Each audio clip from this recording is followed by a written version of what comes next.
Salve galera! E aí pessoal? Se por acaso tiver alguém por aí, desejo a vocês boa noite. Se vocês estiverem assistindo a gente na vermelhinha, bom dia, boa tarde, boa noite, boa madrugada.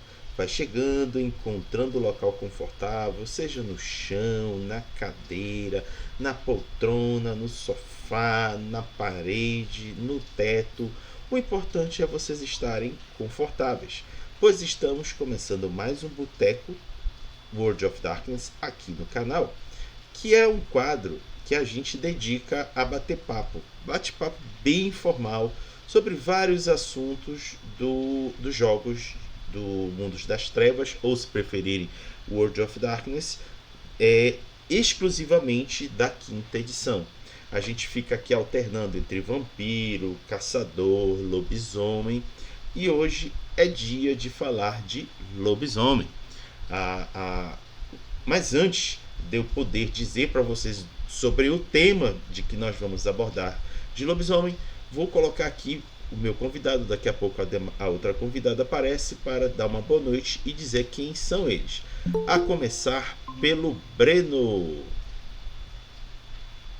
Salve Raga, salve pessoal. Estamos aí mais uma vez. Já participo lá do Belém das Trevas como jogador de lobisomem. De vez em quando estou por aí quando o Raga abre um espaço aí pra gente. É isso aí. Vivi, estamos com você? Estamos aqui. É isso Tentando. aí. Estamos aqui. Vivi, dá uma boa noite para a galera. Diga quem é você. Olá, pessoal. Aqui é a Vivi ou Vivox, pitaqueira de plantão de lobisomem aqui no canal do Raga. E narradora também no Belém das Trevas.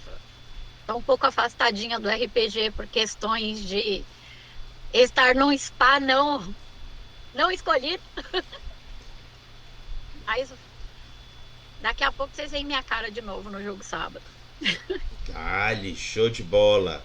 Então é isso, galera. Com as apresentações feitas, essas são as pessoas convidadas que vão acompanhar comigo, bater papo, trocar ideia sobre o tema de hoje. Deixa eu logo compartilhar aqui para vocês qual é o tema que eu estou pensando de lobisomem. A litania. É inevitável a gente fazer comparações do que tem aqui e o que se era observado nas edições anteriores, porque elas meio que ficaram mantidas. O que mudou de fato é a visão das gerações de hoje e o que essa litania representa para elas. Não se enganem, elas se tornaram muito mais um obstáculo do que algo benéfico para o coletivo. Mas é aí, durante a noite, enquanto a gente estiver aqui trocando ideia, batendo papo, vocês podem dizer: não, Raga, eu discordo de ti, a litania é boa. Bom, vai de quem estiver avaliando. Vocês avaliem, mas o importante é vocês coletarem aqui as nossas opiniões. Então, vamos começar aqui a compartilhar com vocês. Deixa eu ampliar aqui para vocês verem um pouco mais.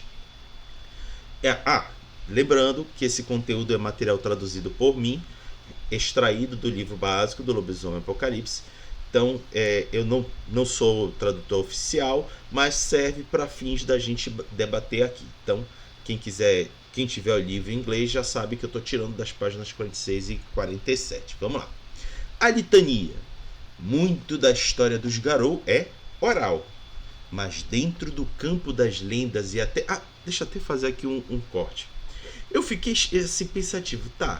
Realmente eles transmitem a litania de forma oral. Aí eu fui no Google e digitei litania para saber o que era.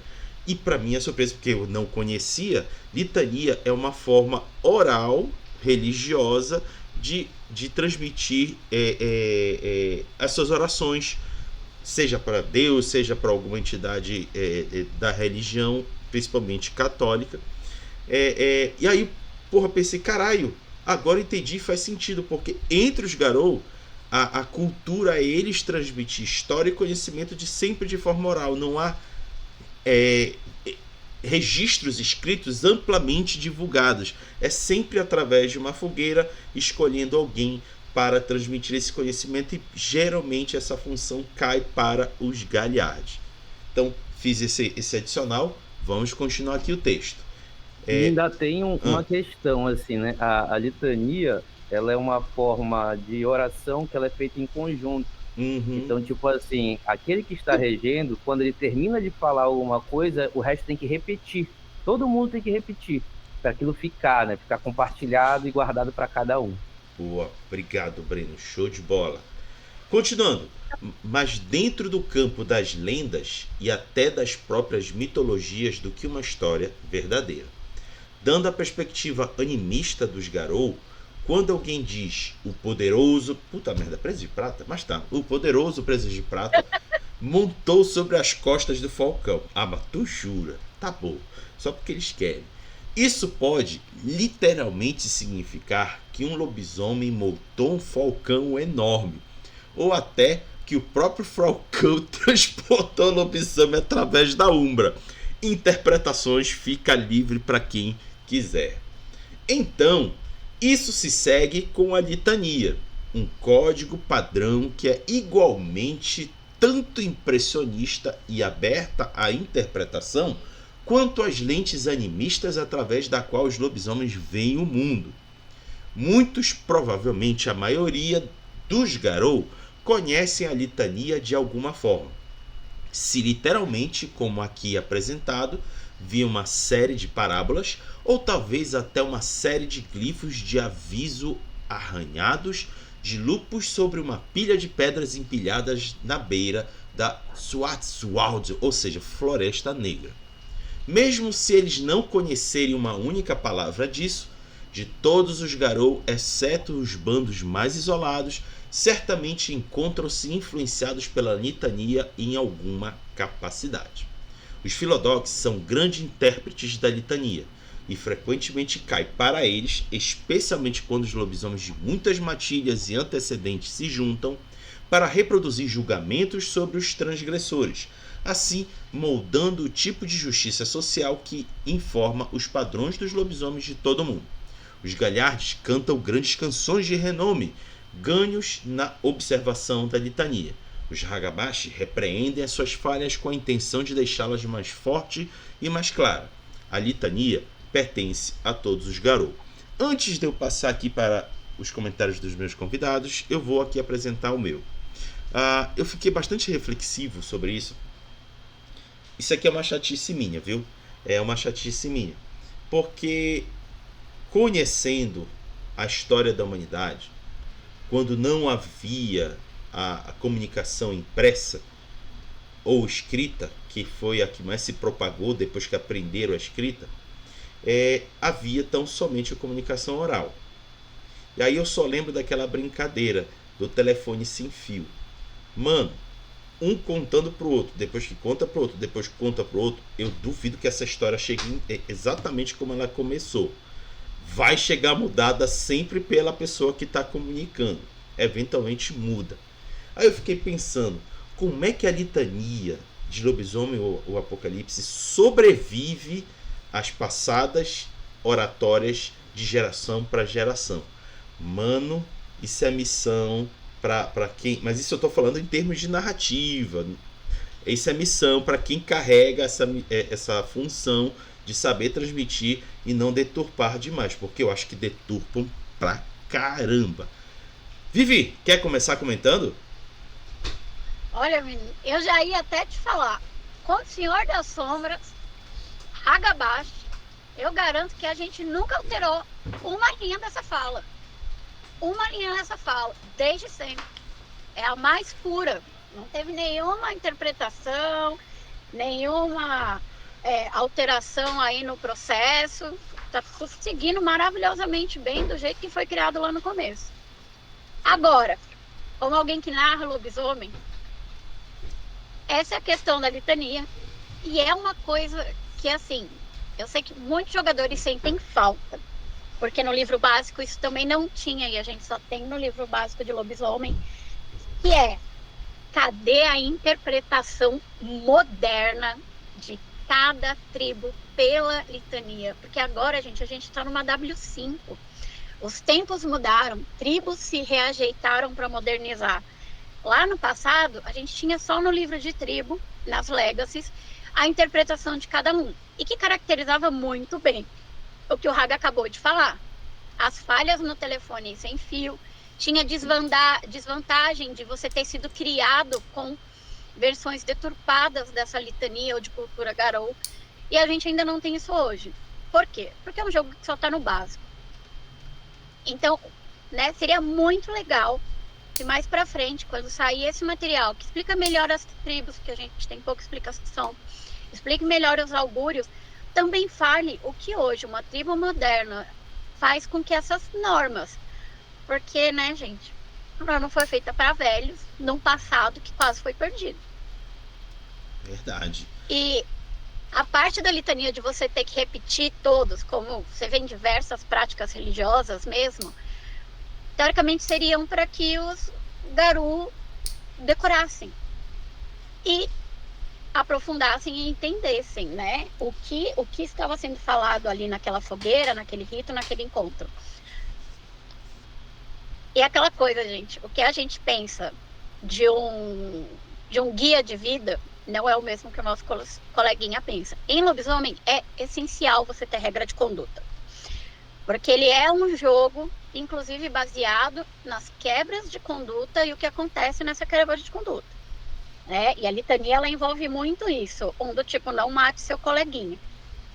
Mas será que esse texto foi atualizado ao longo da história Garou pelos olhos da W5? Ele, pelo que eles falam, ele não mudou. Esse texto é o mesmo lá de trás. Então, a nação caiu por ficar se prendendo a um texto velho que só é repetido de boca. Esse código de conduta acompanhou o que os lobisomens precisavam. A ideia de uma litania ela é muito legal. Eu só acho sacanagem jogar só nas costas do Philodox. Apesar dele ser, sim, um lobisomem abençoado pela ponderância, ele ser um meia-lua, ele é o juiz, mas toda matilha precisa, principalmente se você vai jogar um jogo tradicionalista de guia, você precisa o seu personagem saber a litania. Porque na hora de criar o personagem, se você quebrou a litania, você tá lascado. Você começa com Arano. Você vai começar rolando Arano ou Roglosk. Vai depender da sua questão. Além de algumas, né, discussões que a gente vai fazer aí, espero, ponto a ponto, na hora que a gente falar das normas, né? Porque o que pega na litania não é só falar que ele existe. O que pega na litania é na hora que chega na descrição do que cada comando faz. Mas eu já falei muito, de passar a bola pro Breno. Vai lá, Breno. A litania, que muita gente fala litânia, eu escuto muitas mesas falar litânia, mas litania, ela, comparado a Lex Talionis, as tradições vampirescas, estava até comentando aqui, ela é bem mais religiosa e nem tanto política, né? Tanto ideológica, como a gente vê muito no vampiro, né? Uma conduta de posturas formais. Não, ela é uma conduta para você levar para a vida. E pensando assim, como narrador, eu usava bastante nos encontros, nas assembleias que eram narradas, né, em algumas disputas que se passavam, mas realmente os jogadores, poucos assim param para lê-la completamente. E fora que ela tem a interpretação de tribo para tribo. Nos livros da tribo da segunda edição, tinha como cada tribo interpretava cada ponto da litania. E a gente via deturpações ou interpretações. A deturpação eu acho que é muito pesado, porque não existe uma leitura una, né, unificada, a não ser que fosse, os presas de prata estão certos, são líderes estão certos, mas não é isso. Então é bem problemático. E como o Raga comentou, agora se perdeu, né, não é mais usado no W5, aquela questão geográfica, étnica, territorial. Mas se a gente for pensar, isso pode variar muito de povo para povo, cultura para cultura. Ainda que sejam Garou, eles também são humanos. E aí cada cultura humana interpreta de alguma forma. Às vezes faltam palavras, faltam termos que são reinterpretados de outra maneira. E eu lembro muito bem, na segunda edição, no livro do jogador, que eu considero um dos melhores livros lá do Lobisomem do passado, no final, lá pelo apêndice, os autores, eles colocam alguns comentários. Eu acho que é o Ethan Skamp que faz um dos comentários mais interessantes lá, dizendo que a litania ela é uma espécie de inimigo dos jogadores. E aí ele cita questões de preconceito, xenofobia e outras questões, assim, até mesmo de homofobia, tá? Ele cita lá como é que um companheiro de matilha reage a outro que se interessa por outro garoto, né? E como é que ele vai achar que aquilo é pecado, que aquilo está errado? Ele vai reinterpretar aquilo de uma outra maneira. É um ponto, assim, muito interessante, que eu acho muito pouco utilizado, pelo menos nas mesas que participei, até mesmo nas que eu narrei, porque os jogadores realmente não se interessam tanto, e que eu espero que agora, nessa edição, fique um pouco mais visível, até por essa necessidade que a Vivi falou, são novos tempos. É hora de reconhecer que foi boa parte por causa dela, da interpretação que a gente faz dela, que a nação caiu, que a nação está em desgraça, que o apocalipse é iminente, né? O apocalipse está em curso. Diferente das outras, né? O apocalipse está em curso. Então, é um momento realmente para se repensar, se rever, e acredito que ela poderia até ser cerne de muitas crônicas. Não todas, né? Claro, tem aquelas que você tem um foco ali, um foco aqui, mas ela devia estar, e imagino que vai estar mais no cerne, até porque a gente tem agora a indicação de como o patrono da tribo te guia em relação à litania. Então é bem para a gente ponderar. Eu acho que é uma discussão muito bacana essa que tu estás promovendo, Raga, até para as mesas de lobisomem que vão começar. E também serve para aquelas que já existem há muito tempo e que nunca viram a litania assim de uma forma mais ok. Boa. Então, galera, vocês devem estar se perguntando: tá, Raga, mas qual é a litania? Vou já mostrar para vocês. É uma relação, tá aqui, ó, tá ela aqui todinha, e a gente vai uma a uma falar para vocês. A primeira delas é: combata o Irme sempre que ela habitar e sempre que ela se desenvolver. E aí, vocês acharam que tá simples? É só uma interpretação que dá para ter isso? Daqui a pouco a gente sabe. Vou abrir geral para os meninos comentarem. Continuando. Respeite o território do outro. Próximo. Aceite uma rendição honrosa. Próximo. Submeta-se àqueles de posto maior. Próximo. Respeite aqueles de posto menor, pois todos são de Gaia. Próximo. O primeiro compartilhamento da matança para o maior imposto. Próximo. Não coma a carne dos humanos. Próxima. O véu não deve ser erguido. Próxima. O líder pode ser desafiado a qualquer tempo durante a paz. Próximo. O líder não pode ser desafiado durante o período de guerra. E por fim, não tome atitude que faça um caerne ser violado. Vou pegar só um para mostrar para vocês o quanto pode ser problemático sustentar uma litania. E vou fazer um paralelo com uma cultura que eu já tive bastante contato. Essa aqui, olha. Submeta-se àqueles de posto maior. Isso significa, gente, que se o seu personagem, vamos dizer assim, um personagem recente de posto lá de base, ele precisa ouvir, escutar respeitosamente e, na grande maioria das vezes, obedecer o que um de posto maior está dizendo.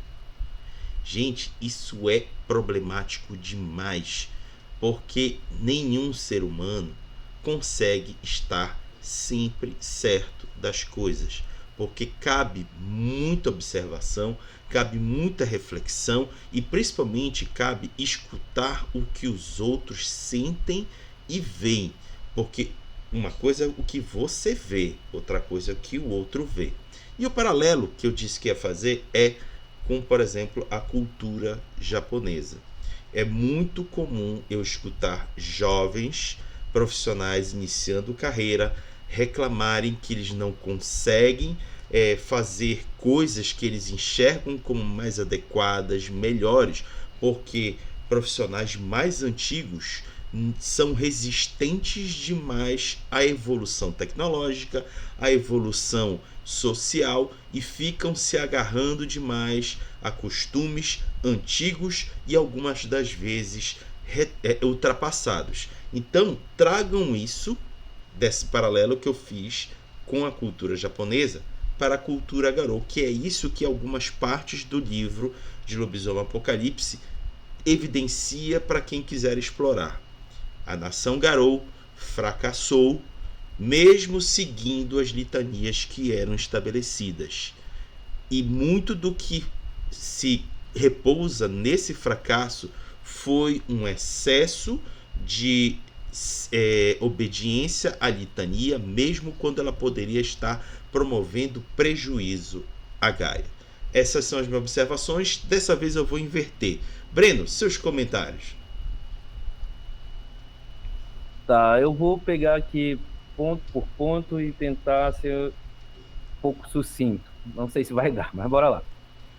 Combata o IRM sempre que ela habitar e sempre que ela se desenvolver, né? Onde ela estiver, né? Isso aparecia nos anteriores.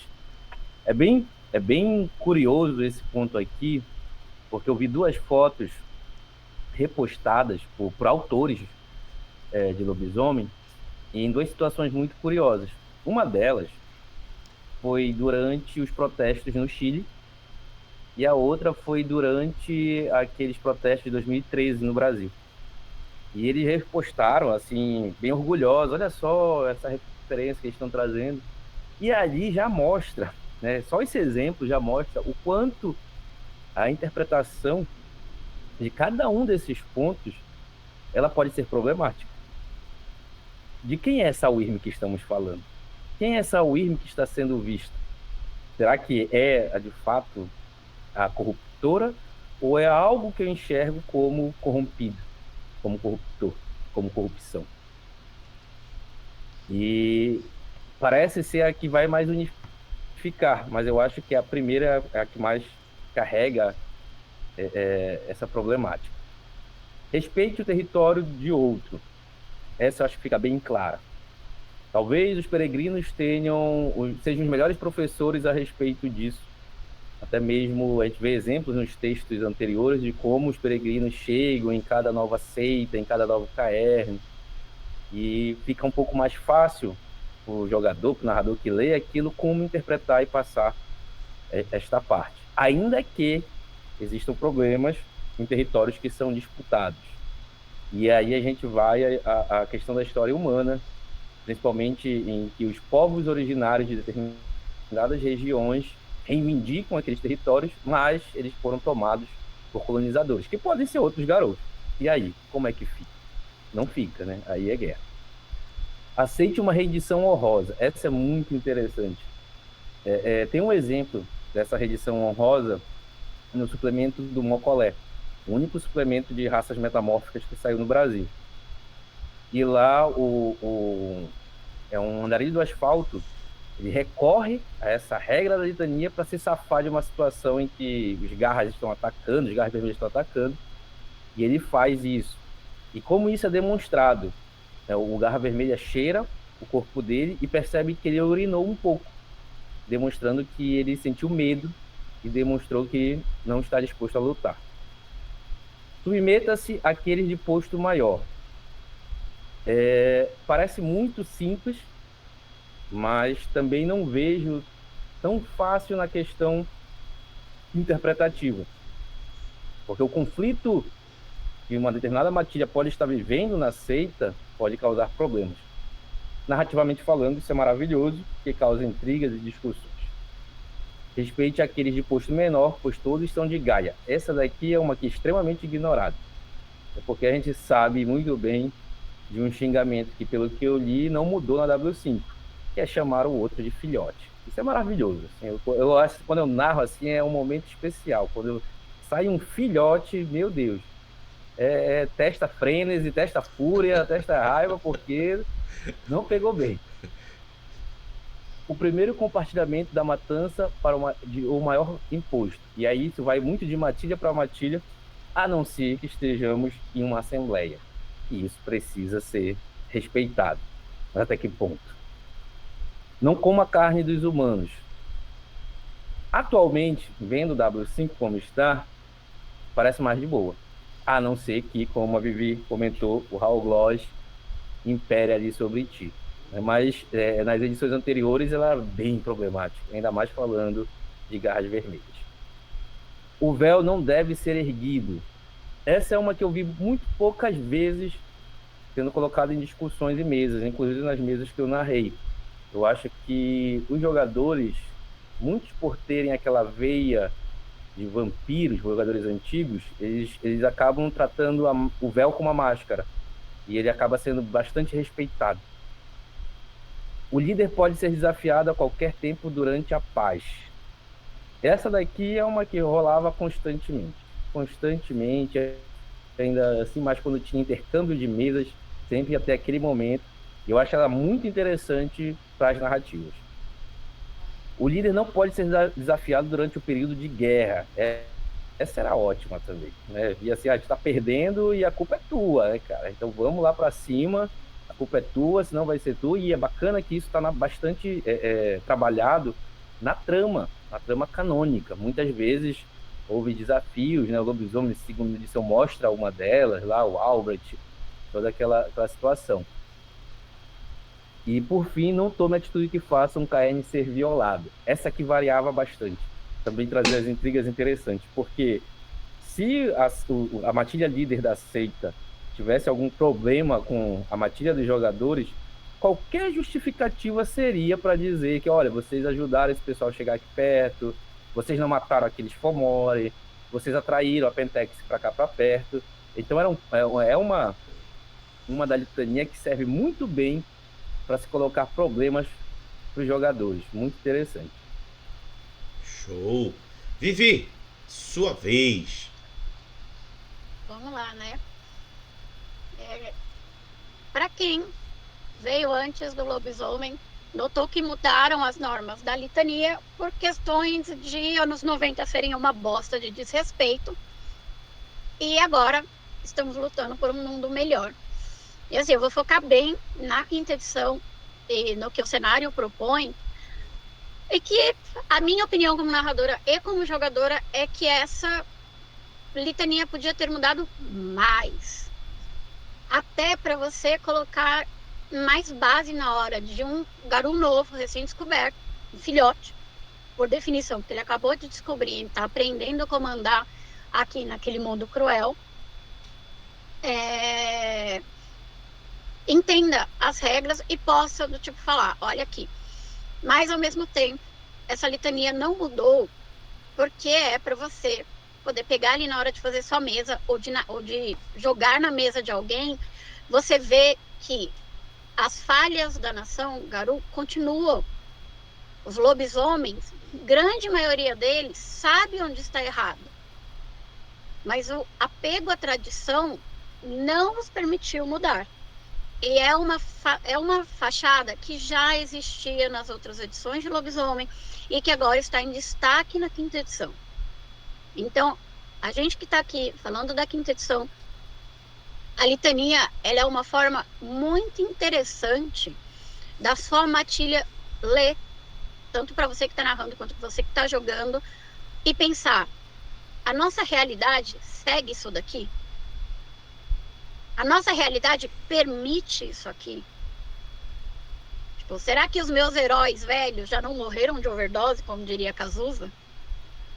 Será que eles já não estão gagazo com Raul Gloski?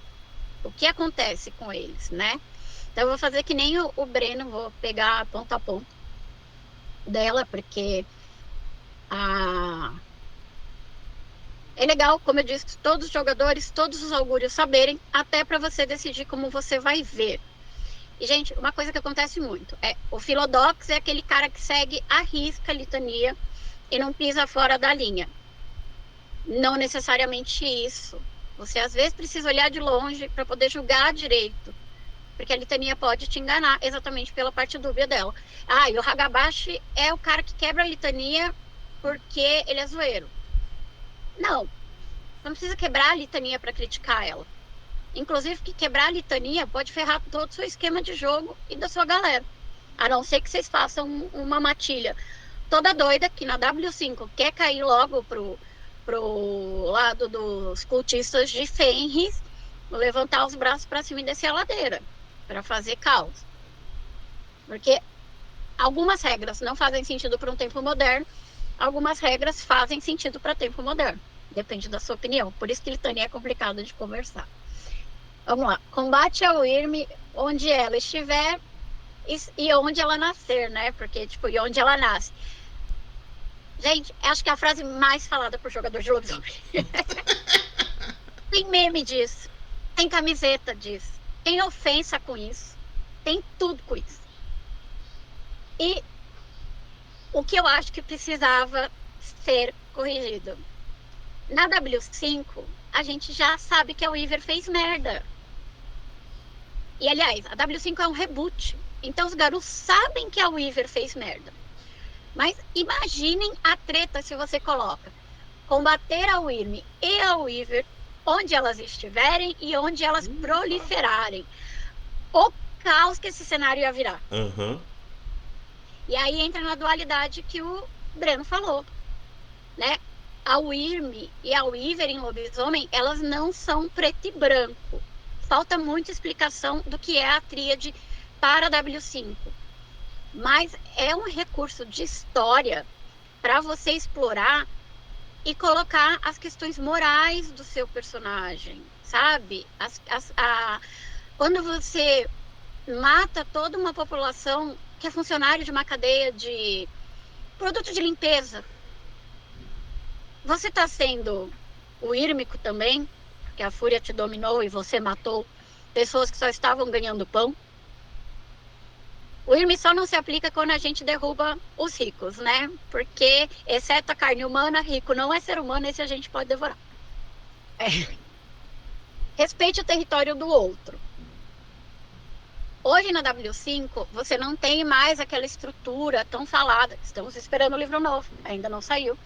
Sobre caernes enormes, com uma população, com cargos, com postos, que faziam várias coisas. Hoje, o jogo de lobisomem na W5 ele é muito local. Então, essa respeite o território do outro, ela ficou, eu sinto que ficou muito mais forte na W5. Porque antes, você não fazia assim. Mano, você não chega na casa dos outros, abre a geladeira e bota o pé na mesa. Pela primeira vez que você chega. E essa regra era bem assim. Tenha seus modos. Somos bichos que temos fúria. Pode dar tudo muito errado. E agora ainda mais, num pós-apocalipse, num apocalipse recorrente, quando você só tem aquele pontinho ali, que você e 7, 10, com muita sorte, gato pingado estão defendendo, ela é muito importante. Até, né, estados peregrinos, coitados. Eles eram quase apodrejados quando eles chegavam no território de alguém pela má fama deles, né? E no W5 ainda traz um pouco dessa má fama para eles. Então, é uma questão assim, não é só de entrar, que nem vampiro tem muita questão de você não pode entrar, você não pode fazer alguma coisa. Não desrespeita meu totem. Não futuca minha cultura. Não sai levando peças e coisas importantes daqui. Esse respeito é muito amplo. E também você pode usar até para começar cada ponto da litania a gente dá crônicas muito legais, mais longas ou mais curtas.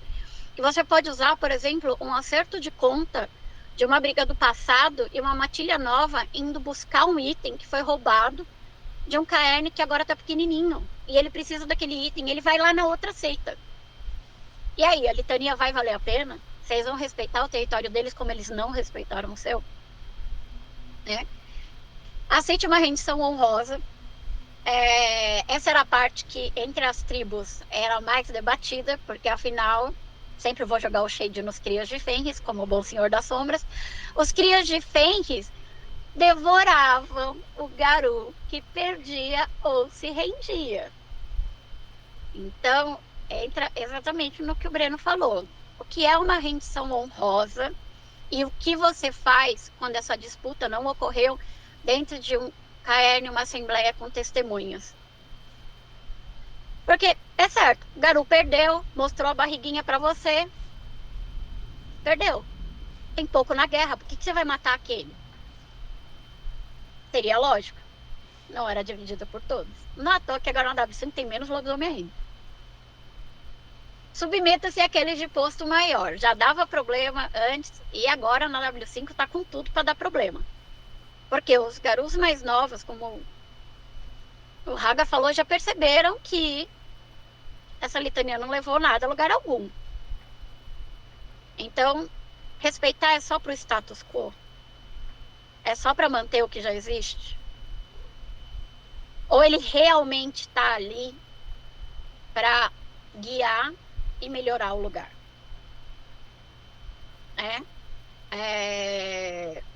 As gerações novas atualmente questionam muito o que foi feito no passado. No entanto, que a gente fica tirando sarro chamando nós millennials de boomers. Né? Boomers não, de cringe. Boomer é outra geração antes da gente que a gente também xinga. Então, até onde vai esse respeito? O que é o exemplo? O que é um desrespeito? Um garoto autoritário, ele pode muito falar que se você fez um tisque para ele, é desrespeito. E isso vai dar ruim na W5, gente. Vai dar bem ruim, dependendo do caminho de jogo. Respeite aqueles de posto menor, pois todos são de Gaia. Essa daqui ficou menos hipócrita na W5, porque todo mundo pisava na goela do roedor de ossos. Se todo mundo é igual a Gaia, por que vocês desrespeitam? Coitado do Hagabashi, roedor de ossos. Uhum. Então, essa lei aqui, ela tinha que estar em negrito agora para os jogadores da W5 prestarem atenção que esses preconceitos ficaram no passado. E quem está chegando novo precisa entender que cada tribo tem sua função e ninguém é melhor que o outro. Então, tinha que estar em destaque esse daqui. Porque respeito, ele coloca, assim, vários temas do dia a dia, pode ser super presente nas mesas, né?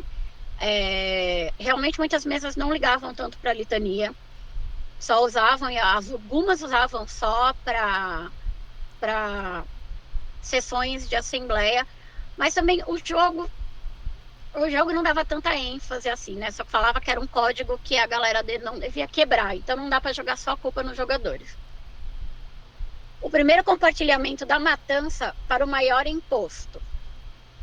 Isso no dia de hoje dá bastante problema, não é? Porque o maior imposto pode não ter feito porra nenhuma. E você vai ter que dar a melhor parte, né? No caso de animais selvagens, é a parte mais proteica e calórica do corpo da sua presa, para que o maior imposto, no caso, que agora é renome, o maior em renome, possa se alimentar e continuar se mantendo maior e melhor que você. E aí a gente entra, você realmente concorda com isso? Você realmente vê que aquele que muitas vezes ele pode ser um ótimo líder, merece, para continuar lá liderando. Mas e se é aquele garo encostado, que agora que chegou no nível que ele tá, ele só amedronta? Ele merece mesmo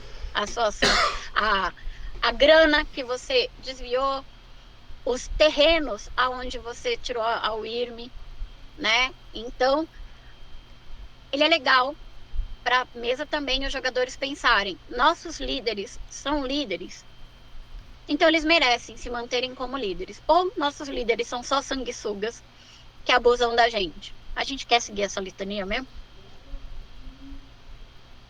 Não coma carne de humanos. Como o Breno falou, na W5 parece estar bem melhor isso daqui. Porque era uma farra do Caquinas Legacies. E agora a W5 já mostra que a violência é evitável e que não é o melhor caminho. Então, sem sair matando todo mundo por aí, devorando. Graças aos céus, não temos citações ainda dos rituais de certas tribos. Gente, canibalismo é quando você come a sua mesma espécie. O lobisomem não é um humano, então não adianta você citar culturas com canibalismo ritualístico, porque aquela pessoa é um humano, você é um lobisomem, vocês não são a mesma coisa. Essa era só uma questão de poder mesmo. E o bom do jogo ter se afastado de culturas é isso, né? Porque ele sempre disse que o lobisomem era algo no entremeio, mas se ancorava em culturas para justificar atos durante o jogo. E não era em Frênese. Em Frênese você não tem controle.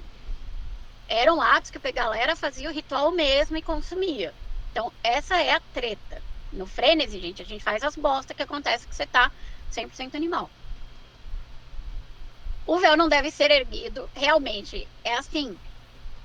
É a única que ninguém questionava. Não tinha um que não questionasse essa coisa. A existência do lobisomem precisa ser velada e ela precisa estar à parte da sociedade. Principalmente com inimigos que caçam o lobisomem, o território e os pilares dele. Se você mostrar que você é alguém que luta contra, amigo, você só vai se ferrar. E ainda tem os espíritos, que vocês nem sabem estar lá e estão te observando. Então, não levantar o véu, que tipo, vampiro é a máscara, em assombração é a mortalha. Cada criatura sobrenatural, esperamos que saiam mais, tem o seu termo para essa proteção que o jogo traz, para que o humano não descubra. Eu acho que ela é a mais certa. Mas essa também tinha aquelas questões do tipo, mas se eu tiver em lobo faz sentido. Meu amigo, você não tá na Floresta Negra. Você tá aqui, no meio de São Paulo. Não faz sentido ser o lobo. E não vem falar que você fugiu do zoológico, porque isso já aconteceu em mesa. Líder pode ser desafiado em qualquer tempo durante a paz. Essa eu acho que tinha que ter saído, mesmo. Porque num tempo de paz, você não sabe se o líder é bom ou não. O tempo de paz pode ser o imediato ao que algum conflito foi feito. Ele pode ser muito curto. E você sequer tem tempo em ponderar o que aconteceu. Então, eu acho que assim, essa teria que rodar mesmo. Porque ali na paz você vai desafiar o líder porque você não tem o que fazer. Os narradores podem, inclusive, pegar bastante coisa nesse tempo. Se os jogadores são jogadores que não agem mesmo como uma matilha, como um grupo, se ainda estão presos naquela ideia de lobo alfa, de funções, né? O jogo podia ter eliminado de vez isso, mas ainda mantém. Pelo menos tiraram os ômegas, que eram os piores da matilha. O líder não pode ser desafiado durante o período de guerra. Gente, chama lobisomem apocalipse. Quando não é guerra. Quando não é guerra, é compreensível que, tipo, no meio de uma batalha, não dá pra você parar de lutar com seus inimigos pra bater no coleguinha do lado que fez uma cagada. Isso é compreensível. Mas se um líder tá levando pra uma ideia errada, tipo, você não pode chamá-lo pra um duelo, ou até questionar. Se ele for mais velho ainda, você não pode questionar ele se ele tá fazendo bosta. Então, são questões assim que, tipo, a litania, ela tá na W5 pra dar treta mesmo pro jogo. Pra colocar os jogadores na beira ali e fazer você saber o que você quer. Tipo, tem certeza que quer isso aqui? Bom, a matilha da Altinga tá com isso daqui. Isso daqui é lei pra matilha da Altinga. Então, não tem como chorar, mano. Quebrou isso daqui, rola arana e Robloski. Porque o negócio vai bater forte na gente. E não é só se você pegou uma convicção de jogo mais revolucionária que também você vai jogar isso daqui pra cima. Todas as normas têm um porquê de estar ali. E é legal vocês, jogadores e narradores, sentarem e verem. Narrador, eu não entendo bem essa regra, por exemplo, não tomar atitude que faça um caerne ser violado, que é a próxima. Eu não vejo como trazer uma equipe de televisão para mostrar esse parque como violação de caerne. Então, tirem suas dúvidas, né? Antes dos limites dessa litania. E a última, que é assim, todos os jogadores e narradores juram fazer, mas é onde dá mais plot. porque na hora que a gente tá jogando lobisomem, as merdas acontecem e a gente às vezes pode colocar o Ancaerne em risco, sim. Não precisa ser um risco direto, pode ser uma equipe de televisão errada, pode ser uma fofoca nas mídias sociais erradas, né? Então é algo muito sutil. Então, eu uso essa como exemplo, mas é legal o grupo de jogo sentar e conversar o que é a litania naquela crônica. E, principalmente se você tem jogadores antigos, você conversar com eles dessa nova visão na W5. Se você tem jogadores novatos, tire a dúvida da litania com os seus jogadores novatos. Não é legal um narrador punir jogador novo porque ele não compreendeu a litania. Eu sou bem chata com isso, eu odeio narrador que faz isso. E é só, falei demais. Beleza. Pra variar. Não, mas esse era o momento mesmo. Tanto você quanto o Breno fizeram uma ampla observação de cada uma das litanias, e isso é legal para quem for jogar, pegar uma ou outra e incrementar seu jogo. Eu vou inclusive finalizar uma, porque ouvindo vocês falar, eu lembrei uma coisa que era muito comum entre as pessoas que jogavam Lobisomem Apocalipse aqui em Belém na década de 90. Essa primeira aqui, ó, combata o Wyrm sempre que ela habitar e sempre que ela se desenvolver.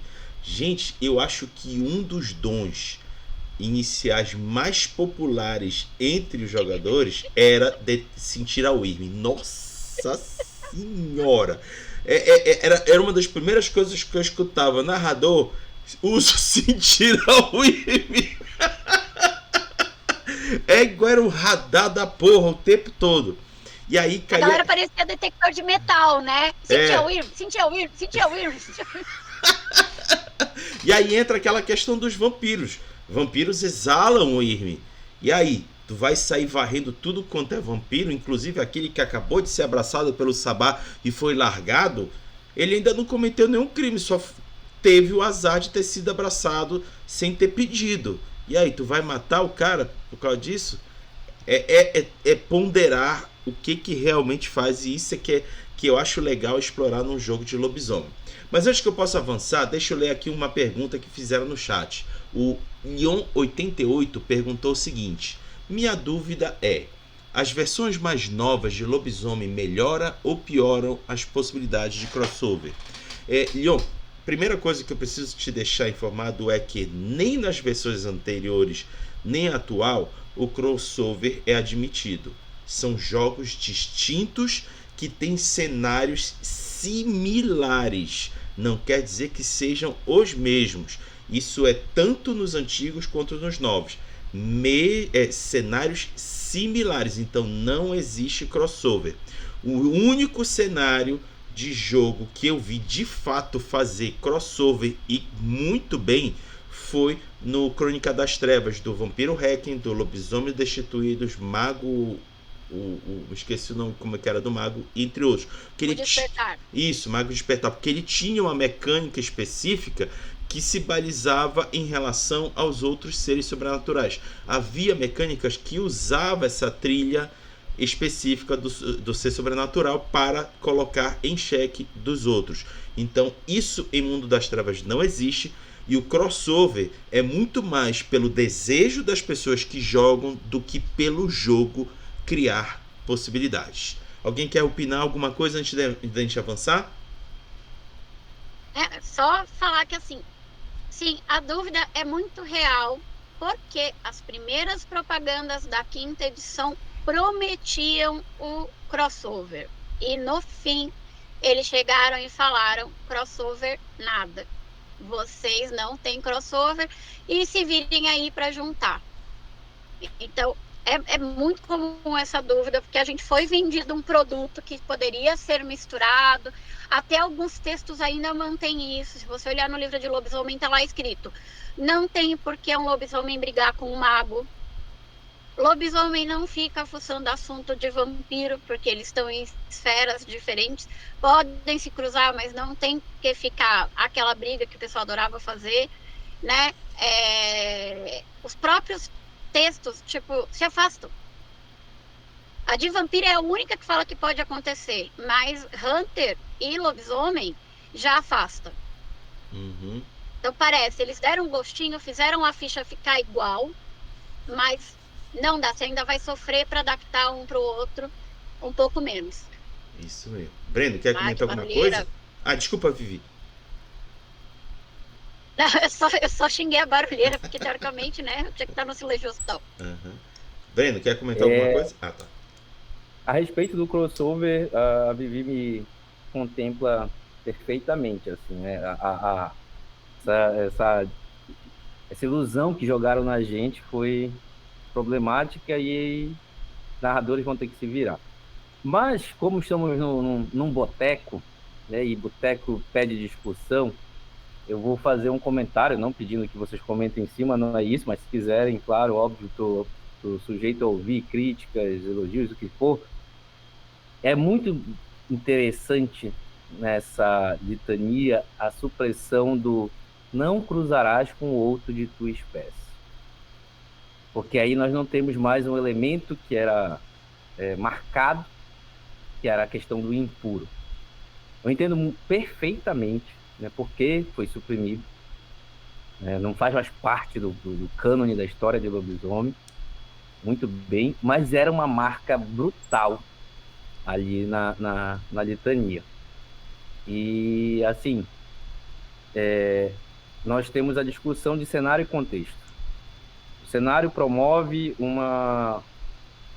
um material fictício para ser jogado, para ser narrado, discutido, debatido.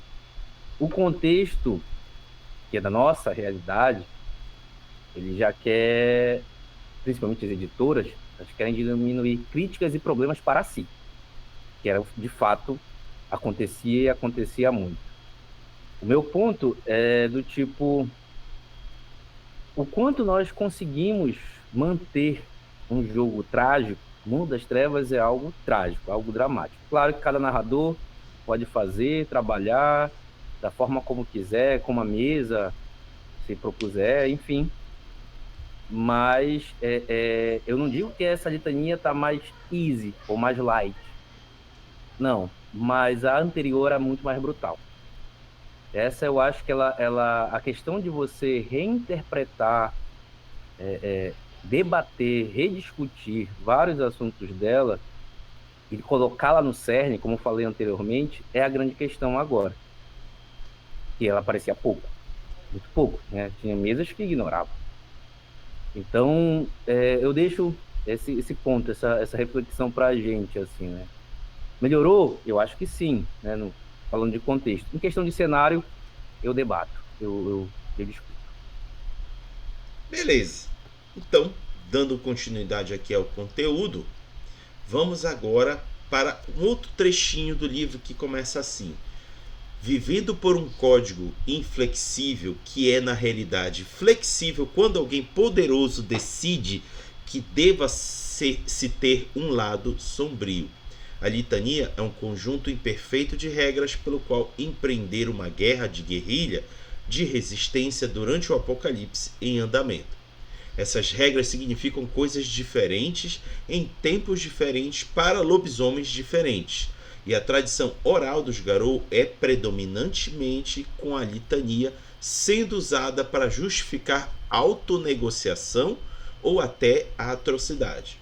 Os Garou jovens encontram-se direcionados por anciões que exercem a litania como uma arma para coagi-los à ação ou envergonhá-los em tolerância, como necessitado por aqueles de peles cinzentas cujas falhas inicialmente trouxeram o mundo a este ponto. Os Garou veteranos veem as demandas para honrar a litania como uma acusação contra eles, e eles citam a asneira de apoiar a tradição pelo bem da tradição. Também, dada a natureza da sociedade Garou, certos aspectos da litania podem enfatizar os piores aspectos dessa sociedade. O princípio de o líder não pode ser desafiado durante o período de guerra é praticamente um convite ao autoritarismo. Perfeito. Porque quando você é Garou, é sempre a porra do período de guerra. E a submissão àqueles de maior posto dá aos traidores uma razão para justificar as ordens seguintes dadas por um garou mais renomado.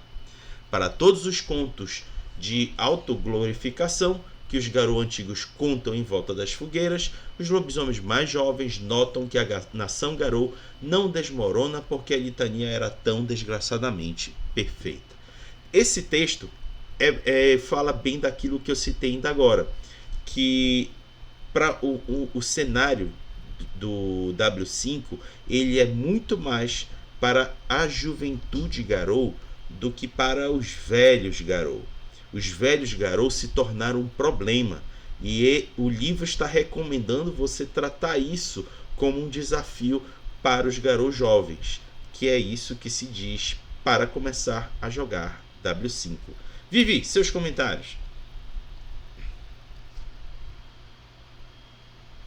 Tava mutada. Então, né, cai bem no que eu tava falando.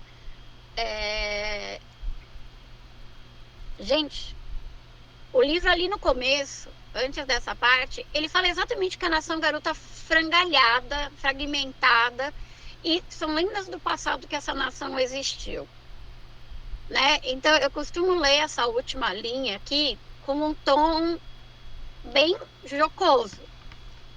Porque se a nação é um frangalho hoje em dia, tá totalmente desregrada, não tem mais vínculo, os garotos estão lutando praticamente sozinhos, porque perdeu-se a guerra, mesmo na nova visão da W5, sabe? A guerra perdeu e constantemente está perdida, tá? Cada um limpe sua própria bunda, gente. Desculpa o termo, mas tá isso, na W5 é muito isso. Você não tem aquelas viagens, aquelas batalhas de ir longe, voltar.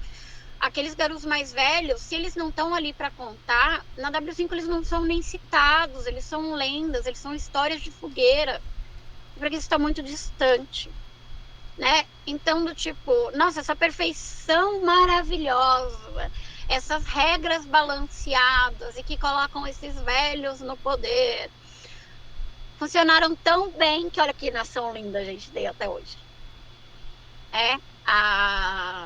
Essa parte desse texto, ela instiga muito a disputa de gerações e que é interessante. Finalmente teve atenção em Lobisomem e uma disputa de gerações enquanto o mundo morre, enquanto você está cheio de incertezas. Então não é só queime o rei e resolva o problema, né? Ele te traz muitas dúvidas do que aquele rei significa. Ele precisa estar ali. Eu acabei citando antes o texto do tipo, você segue a litania por quê? Porque ela funciona ou porque você ouviu que tem que segui-la? Você lutou no seu passado, e esse passado pode ser, gente, de 2, 3 anos para trás, porque o mundo só está piorando nos últimos anos, e muito rápido. Então, você lutou esses 2, 3 anos, não precisa ser 20, 30. Seguindo essas normas, e você ganhou, você conquistou algo, melhorou alguma coisa, né? Então, dá para trazer toda uma questão filosófica e de questionamento do personagem, tipo, e também dá para ignorar, se a mesa de vocês quer ignorar esses dilemas, de novo, ignorem, gente, o jogo dá a opção de você ignorar isso e fazer sua narração, mas prestem atenção no potencial que isso tem, sabe? Gritar que o rei está nu não é fácil, mas substituir o rei pelado também não é. Então, tipo, essa litania bam bam bam perfeita, será que foi ela que trouxe a gente até aqui e ainda mantém a gente seguindo? Ou será que ela é toda vilã? O que de bom e de mal sai nela?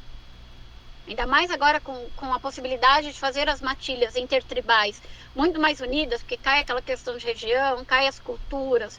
Então incentiva muito o jogo intertribal. E também te quebra aquela ideia de todo mundo tem que ter um augúrio diferentinho, tem que ter 5 jogadores para cada um pegar um augúrio, exceto o Galiard, que ele te ferra se você tiver 2 na matilha, porque o jogo tem que ter uma falha. Dá para trazer discussões muito, muito divertidas disso e que podem levar para mudanças de plano totalmente diferentes entre os jogadores, entre o narrador, né? Eu acho que esse capítulo, ele abre muito isso, esse capítulo não, esse trecho do texto, ele abre muito para isso. Primeiro, o abuso das leis, né? E depois o questionamento das leis. E lobisomem não te dá de propósito. E se as leis fossem realmente seguidas, elas serviriam? Então isso fica muito para você, narrador, e para você, jogador, pensar se elas fossem realmente seguidas. Teria acontecido isso? Se o telefone sem fio não tivesse acontecido, seria isso? Estaríamos no mundo dos garozinhos carinhosos? Boa. Boa. Breno, tá contigo. Esse ponto, né, esse comentário posterior aos os mandamentos da litania, ele promove com mais força ainda o quanto a narrativa ela precisa estar alicerçada ali. Eu penso, né, eu cogito, que em grande parte dessa nova proposta de refletir sobre isso é levar ao jogador que o apocalipse ele está acontecendo. E todos os métodos anteriores, assim como a Vivi comentou, eles fracassaram. Então a gente precisa rever isso. Como lidar com isso? Claro que cada narrativa vai traçar de uma maneira diferente, mas aqui eu vejo um ponto da editora, dos autores do livro, o quanto eles estão preocupados com isso. A ideia que eles querem passar a respeito disso. Isso a gente já viu no V5 também, essa mudança grande. Eu acho assim, que no V5 foi um pouco menos, mas ainda assim, muito diferente, que a gente conhecia de vampiro. E no lobisomem a roupagem chega a passar de 50% do que a gente conhecia, né? A gente está vivendo um novo cânone que ignora, suprime, refuta muito do que já tinha sido passado. E eu acho isso, uma opinião pessoal, né? Eu acho isso bem legal, porque justamente aquela promoção de preconceitos justificados, velados, acontecia bastante. Bastante, não digo só em lobisomem, digo em diversas mesas. Vampiro, lobisomem, até mesmo mago. E é claro que eles não querem ter seu nome, sua editora associada a isso. Eles vão querer fazer algo diferente. Até as equipes que são formadas para a construção dos novos livros é bem diferente. O Caçador não é o cerne da questão, mas é um livro que é completamente outra história. Não tem mais nada a ver com os imbuídos do Reckoning original. Então, eu acho que vai seguindo esse caminho. E o que ele propõe, esse texto posterior aos mandamentos da litania, ele põe isso perfeitamente. Né? Tipo, que tipo de jogador o narrador deveria buscar? Que tipo de personagens o narrador quer para a sua mesa? Perfeito. E agora a gente vai para a última parte do conteúdo que eu separei para vocês, que é essa aqui, olha. Mudando caminhos. É pequenininho, mas meio que agrega a discussão. A sociedade dos lobisomens está sempre em risco com o fundamentalismo e o autoritarismo, dependendo do que ela faz sobre as personalidades de grande tamanho para irritar os seus companheiros da matilha, por Gaia e Glória, para enviá-los furiosamente disparados para a batalha, e para zombar como corrupto qualquer um que não prestar atenção à isca de Gaia deles. No entanto, uma cada vez maior quantidade de Garou veem este comportamento pelo que ele é, e em muitos casos percebem que sua intratabilidade faz parte da falha dos Garou em enviar o apocalipse e defender Gaia. Em evitar o apocalipse e defender Gaia. Nestas noites, Gaia precisa mais do que maníacos assassinos, a qual é uma das tragédias dos Garou naquilo que eles são inclinados à fúria. No entanto, a fúria não consegue resolver todos os problemas. Então, cada garou precisa descobrir como eles podem melhor cumprir a responsabilidade espiritual deles ou se eles devem abandoná-la. Aqui vem uma opinião pessoal minha. Eu acho que este texto aqui é uma indireta para aqueles grupos de jogo que gostam de usar lobisomem como se fosse o pilhar e matar e destruir do mundo das trevas. Eu sei que pode ter gente que não discorde, que discorde de mim, mas eu já vi muito grupo de jogo tratar Lobisomem Apocalipse como um jogo para dar porrada, para destruir coisa, para matar criatura, esquecendo o drama que é ser um lobisomem num ambiente em que a batalha no passado estava se perdendo e agora ela já está perdida. Agora quem eu chamo para começar é o Breno. Seus comentários. Raga, perfeito, cara. Perfeito, assim. Eu acho que é uma recomendação, né, para os novos jogadores, para essas novas gerações que estão jogando lobisomem, mas é um puxão de orelha para nossa geração. Me coloco, né, no meio disso, porque muitas vezes o jogo cambiava para isso. E às vezes era divertido, é divertido, né? Colocar batalhas, batalhas e tudo mais, mas o sentido do jogo acaba se perdendo ali. Você não vai estrangular o Wyrm, não há como fazer isso, né? Mas você pode não, talvez destruir a Wyrm em si, mas destruir a Wyrm que há em você. Ou ao seu redor, né? É uma forma muito didática de lidar com isso. É claro que alguns ditos puristas estão incomodados, muito incomodados, né? A gente vê assim, eu acho que eu vejo muito mais jogadores, ex-jogadores, né, de lobisomem reclamarem do que o lobisomem se tornou, do que eu vejo de vampiro reclamarem, apesar de ter muita gente dos dois lados, né? Porém, esse texto, que é o menor, né, dessa parte, ele deixa isso nítido, né? Você não está num jogo de ação pura e sangue. Não, você está num jogo que tem ação, muita ação, mas que as decisões elas devem ser tomadas em um nível empático, em um nível dramático. Isso é muito interessante, até porque a gente precisa ver alguns elementos que são dos impuros, a revalorização dos parentes, né, que ficavam jogados de lado e agora qualquer parente poderia ser um garou. Isso tudo é muito, muito diferente do que era visto. Isso tudo causa um impacto para que se observe as matilhas, ou alcateias, como deveria ser o correto, de uma forma mais familiar e menos hierárquica. Até teve aquela sessão que eu não sabia como é que é o termo, não, mudou agora, é só mais velho, né? Mas não tem mais um Atro, um Adren, isso mudou. Talvez algumas pessoas me condenem pelo que eu vou falar agora, mas é como se eles tivessem melhorado o cenário para o contexto que vivemos. Apesar de que, assim, alguns querem brutalidade, querem ver aquele cenário frio, cru, eu acho que dá para ser feito. Porém, agora, existe uma responsabilidade da parte dos editores, dos autores, em colocar que não é isso que nós estamos propondo. Se vocês querem tomar essa atitude, esse viés na mesa de vocês, isso é responsabilidade de vocês. Não é mais nós que promovemos isso. E eu acho isso bacana. É um meia-culpa, assim, que apesar de não ser dos autores originais, mas que essa nova equipe teve essa responsabilidade de fazer isso. Muito bom. Vivi!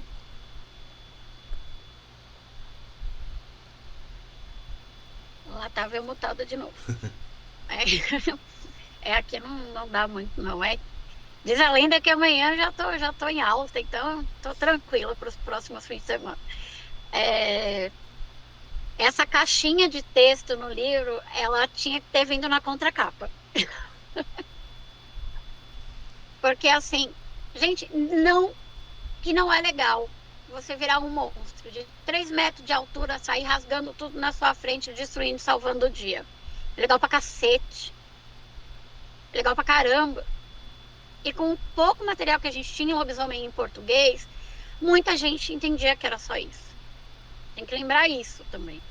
Então, não é só uma questão da galera banalizar as coisas na década de 90, naquela época.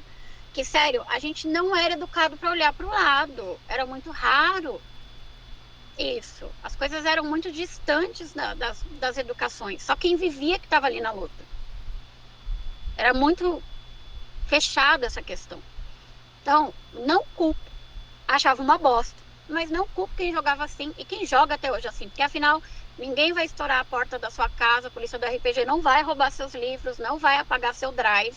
E você pode continuar jogando seu lobisomem do jeito que você quiser. Mas a W5, ela tentou sim, por questões comerciais, questões de alinhamento. Preencham aqui o porquê a W5 tentou fazer isso, porque a gente nunca vai saber. A empresa nunca vai levantar a mão e assumir. Até porque nacionalidade de onde ela não vai mesmo assumir. A W5 deu uma boa tentativa de parar de banalizar a violência que ocorria nos jogos de lobisomem. A violência em lobisomem era banalizada porque você não achava, por exemplo, material, e nessa ainda falta, a gente sabe que falta, material sobre o arano, sobre a depressão. E vindo assim de uma galera que tem um dos maiores problemas de transtorno do transtorno pós-traumático. Agora mudou o nome, gente, me perdoe mesmo, né? Mas do shell shock, transtorno pós-traumático, que acontece com quem está exposto à violência constante. Então, agora a W5, ela fala, apesar de não ter melhorado o AR1, isso é um ponto muito específico, eles ignoraram qualquer melhoria para o augúrio AR1. Eles falam que cada garu tem que procurar um jeito de não sair se rendendo à fúria e resolver as questões dele.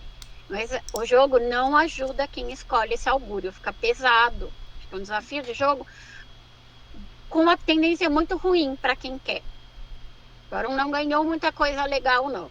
Então é uma crítica também. Eu gosto muito da W5, mas eu tenho críticas a ela porque ela promete e não entrega em vários aspectos, né? E para tentar, talvez agora, porque a gente já sabe que eles vão enfiar um monte de suplemento na gente, porque é a metodologia da editora, tentar pelo menos agora a gente conseguir filtrar esses suplementos e usar mais do que a luta direta, né? O Crinos agora pegou o gosto da forma Crinos do Crônica das Trevas. Não é um negócio bonito, não é um negócio controlável. Esse é o pior estado. E você tem muita chance de morrer sozinho, ferido, abandonado. É triste pra gente que é humano. Imagina para o lobisomem que está cortado e chutado do lado humano e do lado espiritual, que vive em Alcateia ou Matilha, porque sempre vai ter aquele estudo lá que fala que Matilha é a divisão da Alcateia para fazer tal coisa. Então, vamos esperar o que a Galápagos vai traumatizar a gente dessa vez, com a tradução. Você morrer sozinho.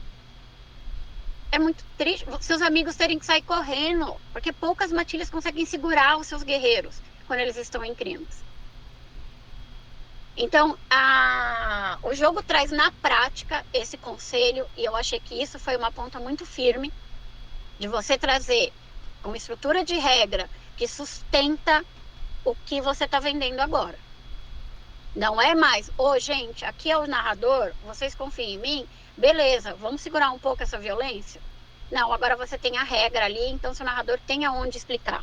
Por mais que vocês falem, tem a regra de ouro, novamente, sentem com seus narradores e discutam o grau de violência, o grau de mortalidade na sua mesa e se vocês vão banalizar ou não. Porque assim, lobisomem é brutal, gente. Se vocês acham que não é brutal acordar às 3 da manhã e voltar para sua casa às 11 da noite, é brutal e é violento contra o ser humano. E é uma coisa assim, o W5 precisa melhorar seu texto e expandir mais, porque ela engatinha nessas questões sociais de falhas. Quem sabe eles aprendam um pouco com Shadowrun, quem sabe?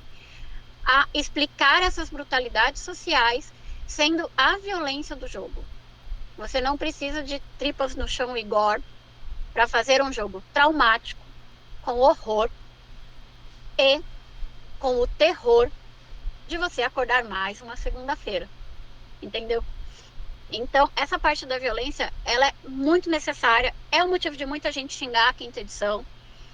E assim, gente, ninguém tá obrigando vocês a comprar. É. E mais uma vez que eu vou falar em todas as lives, exatamente por Lobisomem ser um jogo violento, que mexe com história, que mexe com disputa de gerações, conversem seus limites na mesa. Lobisomem é um jogo que foi muito tóxico e que agora começou a se melhorar nesses aspectos. Então, conversem seus limites bem legais, porque é um assunto delicado e pode chegar até você. Não, olha, de repente você pode estourar o muro da casa do seu tio numa falha. E isso não é legal. E aconteceu numa mesa. Aconteceu numa mesa comigo de W5. Então, né, tipo, até onde vai a bestialidade do garoto, até onde isso vai ser, até onde seu grupo vai achar natural. O grupo me apoiou quando eu fiz isso. Minha personagem ficou acabada. Ela ficou no chão, porque ela tinha demonstrado uma violência que não era dela.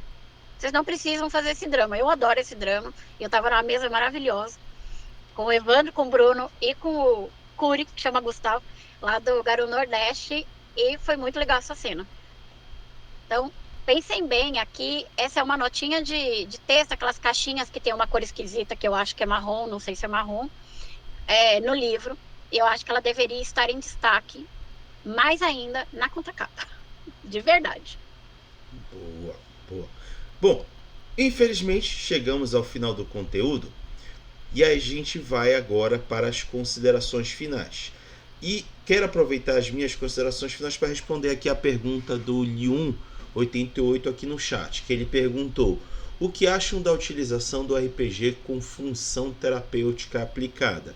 Liun, eu não sou profissional da psicologia e profissionais que lidam com acompanhamento psicológico das pessoas, mas acho, diante de algumas coisas que eu já li, que pode ser uma de várias ferramentas que pode ser utilizada com as pessoas. Contudo, precisa ser promovido por profissionais capacitados. Não dá para ser qualquer um e nenhum aventureiro achando que é a maior maravilha do mundo para se fazer tratamento psicológico de alguém. Então, sempre digo, se for para usar, que seja para alguém capacitado e experiente e saiba que está fazendo. Não vai com amadorismo lidar com a pessoa, porque você está lidando com pessoas que estão com problemas, precisam ser acompanhadas e tratadas. Então, pode ser uma boa, mas que seja por um profissional. Perfeito. Agora as considerações finais. Vivi, suas considerações. Para variar, toda hora que eu falo eu me expondo mais do que tá o tema. Mas assim, gente, olhem a litania, vejam se é o que vocês querem usar a risco ou não na hora de decidir as prioridades e as linhas guias do jogo. Conversem com seu narrador antes das possibilidades, né? Porque a litania, ela é um guia moral importante em lobisomem, tanto para ser respeitado quanto para ser desrespeitado, se é a ideia do grupo. Não joguem isso nas costas do seu Philodox, porque sim, ele tem mais vantagens para julgar. Agora, a Fúria não tem nada a ver com seu augúrio, a Fúria é da cena, então o seu Philodox pode estar pé da vida e vai mandar a litania pastar e vai fazer merda. Então, não montem em cima do jogador do Philodox. Inclusive, é um augúrio que as pessoas não gostam de jogar, porque acham que vão ser empata jogo, para ele ficar citando a litania. Então, todos vocês têm, se assim decidido, a função de lembrar dela antes de realizar as cenas e as coisas que vocês vão fazer. De resto, a gente poderia ficar aqui madrugada inteira discutindo, né? E assim, eu vou pedir para vocês colocarem, se vocês quiserem, óbvio, nos comentários as opiniões, né, sobre determinadas regras da litania da W5, que é a parte legal de ver como cada narrador e jogador interpreta, como você interpretaria na sua mesa. Eu vou falar para vocês fazerem isso, pra gente bater um papo, e sempre, sem rolar dados de fúria, gente, sem desrespeito. Boa. É isso, Raga. Boa. E Vivi, eu vou até estender um pouco mais essa tua proposta. Eu desafio a quem estiver assistindo nossos vídeos lá na Vermelhinha, coloque na descrição qual é a pior litania que você identificou no W5 e justifique por que ela é a pior para você. Bora ver o que sai pra gente acompanhar. Diga lá, Vivi. Lista das odiadas. A lista dos odiados, isso mesmo. Breno, suas considerações finais. A Vivi tocou num ponto que não existia há pelo menos uma década, que era essa proposta que os próprios livros colocavam e que não colocavam, discutir com a mesa o que vai ser colocado. Eu acho que a White Wolf teve essa preocupação uma única vez, quando a aparição deu todo aquele problema, o Wraith deu todo aquele problema ali na década de 80. Era para ter mantido. E agora a gente vê como isso está nítido, principalmente em tratar de lobisomem. O que eles buscam, né, de um jogador de lobisomem, o que eles buscam que as mesas promovam. Isso é muito legal. O Leon, ele me trouxe também uma pergunta aqui pelo WhatsApp, que era falando assim, e tratar a litania de maneira jurídica? Aí aí é discussão para muita mesa, para muito programa, né, para muito podcast do Raga. Mas assim, tipo, já Nossa, vi... direito romano, alguém gritou aí. Gente, a gente precisa de umas cervejas para isso. Pois é, e eu já vi, assim, textos falando de mago a respeito disso, né? Advogados, magos discutindo no conselho, aquelas coisas assim. No lobisomem não tem muito disso, né? Na Assembleia se discute isso, se der tudo errado é quebra de ossos e por aí vai. Agora mudou. Era assim, né? Agora mudou. Agora tem essa questão dramática pungente e a litania, ela está como elemento central disso. Então, eu acho que agora, mais do que nunca, é muito importante que o narrador leve aos jogadores a litania. Que eles leiam, que eles entendam, que antes não era assim. E o W5 trouxe isso para mudar. E o recado final que eu deixo, assim, não é para os novos jogadores, que eu espero que eles joguem mesmo, mas é mais para os antigos, entendam, não é mais aquele lobisomem, estamos em um outro lobisomem, estamos em um outro cenário, e além de outro cenário, o que é mais importante, nós estamos em outro contexto, onde aquela enxurrada de preconceito, de toxicidade, como a Vivi falou, não tem mais espaço no RPG. Fora isso, é só agradecer o Raga e a Vivi pela discussão. Não, olha aí. Um conceito para andarilhos do asfalto, filodoxo ou Peúde, advogado da litânia, tal. Olha aí. Olha, eu digo que o Raga Baixo podia fazer isso. Boa. É isso aí, galera. Tivemos aí mais um Boteco World of Darkness sobre Lobisomem Apocalipse, quinta edição. Trouxemos um assunto um pouco mais pesado, mas muito bom para ajudar a compartilhar, vocês que estiverem nos assistindo, perspectivas de como vocês podem tratar da litania na sua mesa de lobisomem. Esperamos que tenha sido útil de alguma maneira para vocês. Quaisquer dúvidas, deixem comentários aqui no vídeo. E agora, para finalizar, digo para vocês que semana que vem terá Vampiro. Mais uma lore sheet pra gente comentar. E agora sim, fechando. Breno, Vivi, junto comigo, digam tchau, Lilica. Tchau, Lilica. Tchau, Lilica. Tchau, Lilica.